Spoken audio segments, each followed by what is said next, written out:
Peace! Did I scare you? We are wrapping up our Holy Week series, and I love this story in the gospel where Jesus just appears. He just appears in a room of his followers, and he's just like, peace. And it's like, but Jesus, you were dead. What do you mean peace?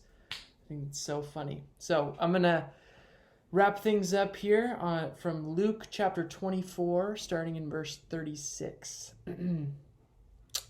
While they were still talking about this, Jesus himself stood among them and said to them, "Peace be with you." They were startled and frightened, thinking they saw a ghost. He said to them, "Why are you troubled? And why do doubts rise in your minds? Look at my hands and my feet. It is I myself. Touch me and see. A ghost does not have flesh and bones, as you see I have." When he had said this, he showed him his hands and feet. And while they still did not believe it, because of joy and amazement, he asked them, "Do you have anything here to eat?"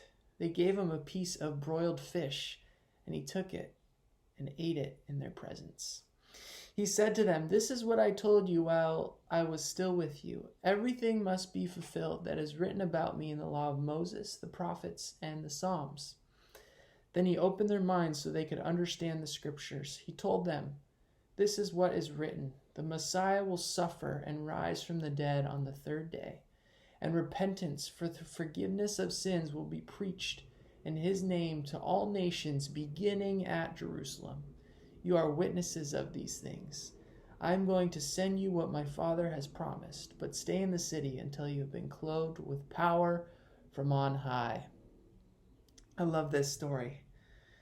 And it's so cool that in our current world and climate, we're so focused on the preservation of human life. And that's important. I don't want to take away from that importance, but it's so great and so beautiful that as Christians, we get to walk in the confidence of no matter what happens in our world, we do not have to fear death. And we can be good citizens and try to care for one another and fight together to stop this COVID. But no matter what happens, we do not have to fear. Just like the scriptures say, "Death, where is your sting? Where is your victory, O death?" We are free from death because of who Jesus was and what he did on the cross, conquering death for us. So walk in that confidence, Seaside. We love you. Hope to see you soon. We're praying for you.